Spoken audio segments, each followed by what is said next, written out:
A oposição contesta os resultados. O nosso convidado de hoje é o ativista e jornalista angolano Rafael Marques. Ele denuncia resultados inventados. Estas eleições foram roubadas ao povo angolano porque não houve o apuramento dos votos a nível municipal ou provincial, como exige a lei, nem sequer a nível nacional. Portanto, os resultados apresentados pela Comissão Nacional Eleitoral até o momento são resultados inventados porque os comissários que deviam certificar esses resultados, acompanhar o escrutínio e o apuramento dos votos, não o fizeram porque não foram convocados para fazê-lo. E até no dia 24, até às 14 horas do dia 24, as comissões municipais eleitorais não estavam operacionais, não estavam a transmitir dados para a sede nacional. E como é que a sede nacional apresenta resultados de todo o país quando se sabe claramente que não recebeu essa informação, ou se o recebeu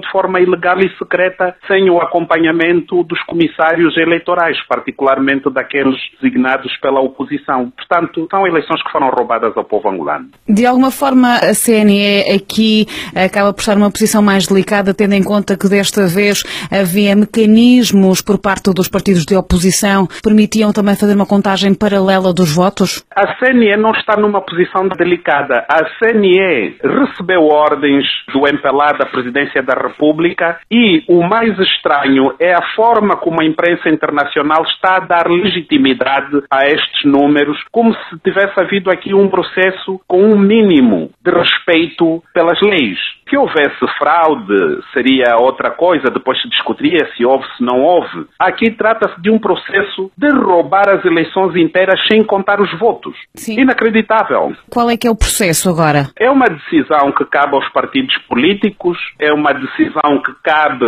a cada um dos eleitores que se sente roubado, e eu também estou curioso para saber qual será a posição dos partidos da oposição e qual será a posição dos eleitores que se sentem defraudados. Essas eleições custaram mais de $500 milhões. A CNE recebeu um fundo adicional de $250 milhões diretamente da presidência e fundos que não constam do Orçamento Geral do Estado. E a pergunta fica, mesmo com todo o controlo do processo eleitoral, como é que não se contam os votos, não se faz o apuramento dos votos e anunciam-se resultados sem isso, com dados totalmente fabricados?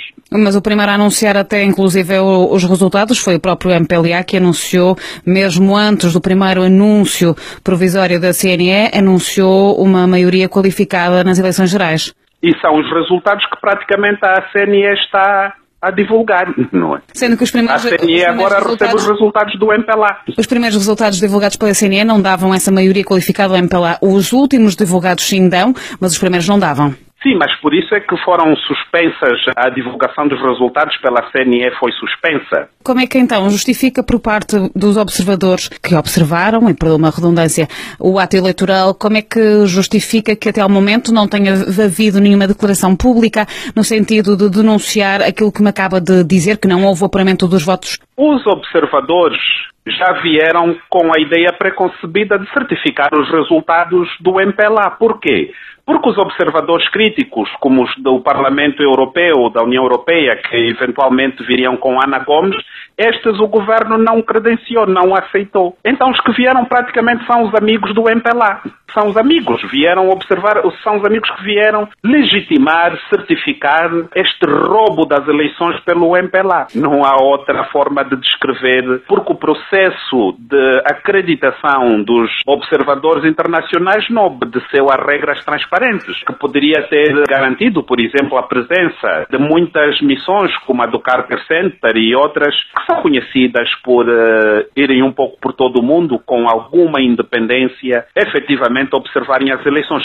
E observar as eleições não basta fazê-lo como fizeram os políticos portugueses, porque viram as pessoas a votar pacificamente em 14 mesas da Assembleia e disseram que em todo o país correu tudo numa perfeição. Isto é uma brincadeira. Se esta contagem não existiu, de que forma é que os partidos podem impugnar, se é possível, o ato eleitoral? O que é que podem fazer? O Tribunal Constitucional também é controlado pelo MPLA. A Comissão Nacional Eleitoral, que seria o primeiro ponto de recurso, é ela a violar a própria lei, quando deveria ser um órgão independente. E até para acomodar os recursos dos diferentes partes, tomou uma posição clara de certificar a batota do MPLA. O Tribunal Constitucional também serve o MPLA, portanto a oposição não tem onde reclamar. A única forma da oposição reclamar é através de meios de pressão, como a recusa de tomar os lugares no Parlamento, porque não representam a verdadeira escolha do povo angolano, e outros mecanismos de protesto que eventualmente poderiam transmitir aquilo que realmente os cidadãos pensam. Fora disso, é o porco queixar-se ao javali, não é? Como costumamos dizer aqui, não é? A própria CNE anunciou um resultado que implica uma grande perda também para o próprio partido no poder. Aqui não estamos a falar de perdas ou de ganhos, estamos a falar de lisura do processo eleitoral. Não vamos discutir a atribuição administrativa de lugares. Nós estamos a falar de eleições em que o voto do cidadão tem de ser respeitado. Não é uma questão de dizer, pronto, olha, o MPLA tem o direito a governar Angola pela vida eterna e até fez o favor de entregar mais alguns deputados à UNITA. Isto é brincar com coisas sérias, é troçar da democracia, troçar da dignidade dos angolanos, quando até podemos levantar questões dessa natureza que não, desta vez o MPLA tem uma maioria qualificada, não de 72%, mas de 65% e já é um ganho. Isto é um insulto para os angolanos e é isto que a CNE não está a verificar, não é? De alguma forma, a CNE pode adotar aqui uma outra postura? Neste momento, a presidência da CNE é pouco mais do que um palhaço num circo, não é? E o dono do circo é que manda. Não se esperam mudanças e temos como presidente da CNE um indivíduo que foi juiz. Agora, imagina que tipo de decisões este indivíduo andou a tomar quando tem o descaramento de roubar toda uma eleição de um povo, ao não garantir sequer um dado básico, que é o apuramento dos resultados. Agora, discutir que o MPLA baixou, isto é um abuso. Por quê? Porque o MPLA acaba por ter 2/3 para manter uma Constituição que, em termos de poderes presidenciais e em termos de controle das instituições do Estado, é claramente antidemocrática. E por isso é que o MPLA precisa sempre forjar maiorias qualificadas para governar como partido único. Mas sabe qual é o grande problema da imprensa? Sobretudo a internacional, que dá legitimidade. Não é a RFI. Mas é que grande parte dos jornalistas não se preocupa sequer em ver as leis do país. E algumas questões básicas. Por exemplo, o presidente do partido, que vai continuar a ser Eduardo Santos, é quem vai designar o governo. Porque é a primeira vez em 42 anos que a função de Presidente da República é separada da função de Presidente do partido. Quem designa o governo, quem determina a agenda é o presidente do partido. E nós temos agora, com esta situação, nós temos agora um presidente da República que é subordinado do presidente do partido.